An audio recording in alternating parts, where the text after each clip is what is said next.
now, another MTG Casual Commander. Hey all, this is Lola, the favorite squishy-shifty.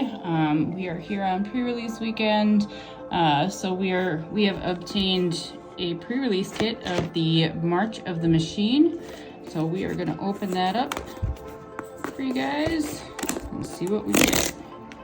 Well, I get, not you guys.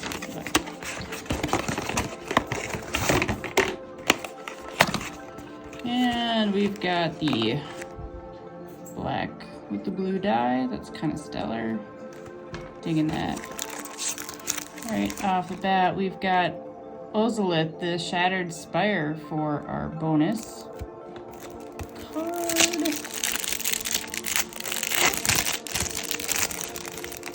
And Slimefoot and Squee. That's always fun. Alright, let's get to it. First pack. These are the pre-release kits that if you go out to a pre-release event at your local game stores, all these cards that would be illegal to play except for the stamp cards. I guess that's a new rule that's coming out. So let's just zip through these commons real quick. That's Placid Rottentail, Dreg Recycler, War-Trained Slasher, Stasis Field, Iridescent Blade Master, Urn of Godfire, Alabaster Host Sanctifier, Infected Defector. Then we get into our uncommons of Furnace Rains, Copper Host Crusher, Blight Treeper Valid. I'm sorry if I mispronounced that, everybody. It's fine. That flips into the Blight Sour Thalid. Then we've got the Invasion of Kylem, Inga and Asika with the fancy art, which isn't bad. It's a 4/4 human god. Creatures you control have vigilance, and you get to tap it, add 1 mana of any color. Spend this mana only to cast a creature spell. Whenever you cast a creature spell, if it has 3 or more mana from creatures that was spent to cast it, draw a card. And then we've got a Finn the Fangbearer for fun stuffs, and Windscarred Crag for the land, with an incubator as a token that transfers into a Phyrexian. That's pretty baller. Let's get to the next pack.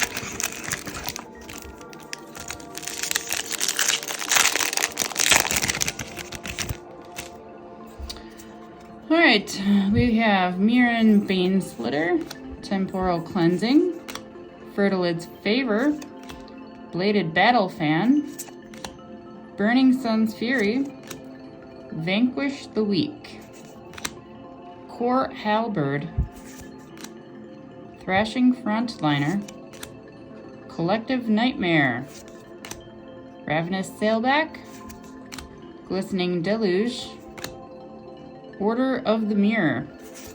That actually transfers into Order of the Alabaster Host. Neat. Sweet, we've got an Invasion of Tarkir. It is 1 red and 1 colorless.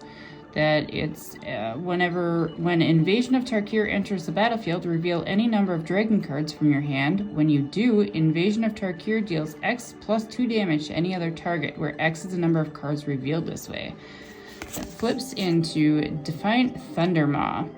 It is a 4/4 flying trample. Whenever a dragon you control attacks, it deals 2 damage to any target. It's pretty sweet.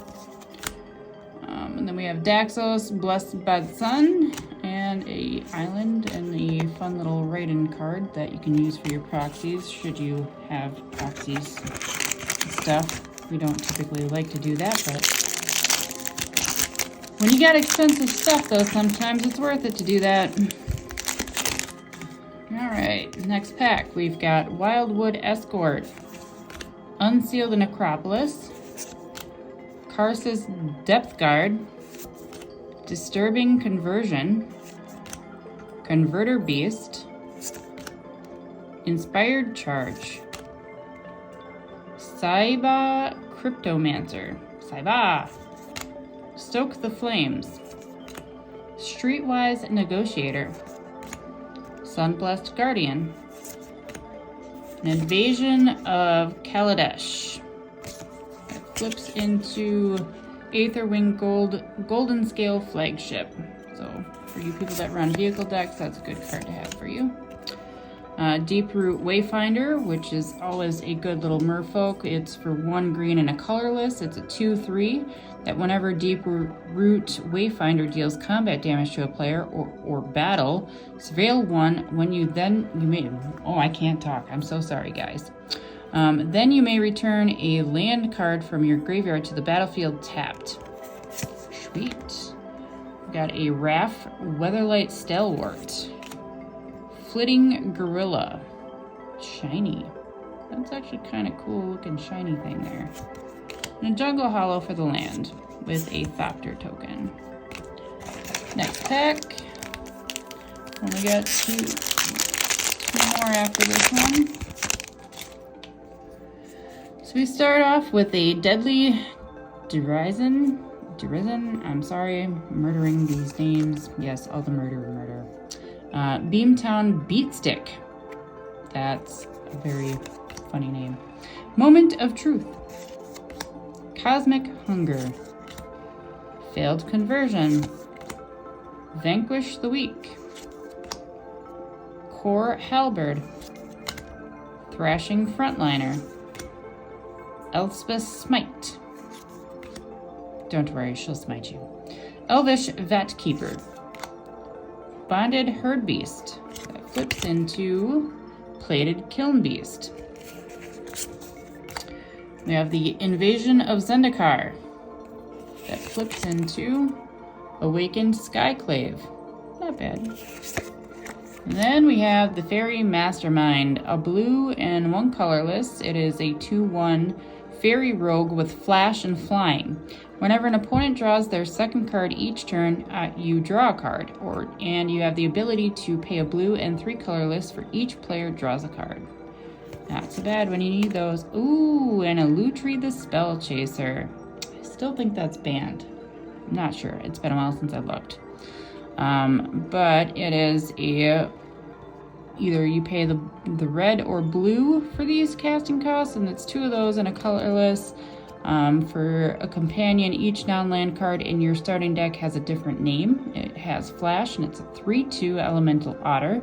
When Lutri the Spell Chaser enters the battlefield, if you cast it, copy target instant or sorcery spell you control. You may choose new targets for the copy. And a Full Art Plains with a Spirit token for good measure. Well, that was a bust a little bit. I have pulled so many Lutris, it's not even funny, and I can't even use any of them. Alright, so now we get into Atraxa's Fall, which is shenanigans. She's the bestest. Etched Host Doombringer. Ral's Reinforcements. Assimilate Essence. Realmbreaker's Grasp. Arachnoid Adaptation. Cut Short. Astral Wingspan. Collective Nightmare. Ravenous Sailback. Invasion of Ulgrotha. Ulgrotha? Sure. Whatever that means. Grandmother of Ravi Censure. This totally seems like a card I would play with because it looks ridiculous and it has a ridiculous name. And then we pull an Uberask. It is 2 red and 2 colorless. It is a Phyrexian Praetor with first strike, enters as a 4/4. Whenever you cast an instant or sorcery spell, Uberask deals 1 damage to target opponent and add a red mana. Then you get to pay 1 red mana to exile Uberask, then return it to the battlefield transformed under its owner's control. Activate only as a sorcery and only if you've cast 3 or more instant or sorcery cards or spells this turn. So then it transforms into the Great Work as a saga card. So the first lore counter is the Great Work deals 3 damage to target opponent and each creature they control. Lore Step 2, create 3 treasure tokens. Lore Step 3 is until end of turn, you may cast instant and sorcery spells from any graveyard. Ooh, everybody watch out. If a spell cast this way would be put into a graveyard, exile it instead. Exile the Great Work, then return to the battlefield front face up. That is pretty stellar, guys. That is a little bit of spice for you. Then we get a Dina Soul Steeper. Fancy, cool art, but then we get a Wicked Slumber as our shiny thing. And a Swamp. And one last pack. So let's see what else we get our hands on today. Plastic is not winning today. That's what we know. Halo Charge Scab. Fertilid's Favor. Deadly Derision. Mirren Bane Splitter. Zalfirin Shapecraft. Urn of Godfire. Alabaster Host Sanctifier. Infected Defector. Surge of Salvation. Astral Wingspan. Joyful Storm Sculptor. Mizumi Freewheeler. That sounds like a fun card to play too. Flips into Hideous Flesh Wheeler. I'm totally on board with this. Is this gonna work for my... Oh, it will. It will. Yes. Nope, actually it doesn't. Darn it. And then we get the Invasion of Karsus. That is a siege for 2 red and 2 colorless. When Invasion of Karsus enters the battlefield, it deals 3 damage to each creature and each planeswalker. Pretty stellar. Flips into Refraction Elemental. It's a 4/4 with ward of pay 2 life. Whenever you cast a spell, Refraction Elemental deals 2 damage to each opponent. Still a win-win. And then we get Inga Rune Eyes. Full art swamp. I always like that. Ooh, that's some pretty art. Look at that. If it was only shiny, that would be better. And then we have a warrior token. That's all I've got for you today. That was the pre-release kit of March of the Machine. And as always, check out your local game stores and all of our content on all of the social media platforms. Thanks and have a good one. See you on the flip side. Trample that like button. And if you dare, comment below. And may the magic continue.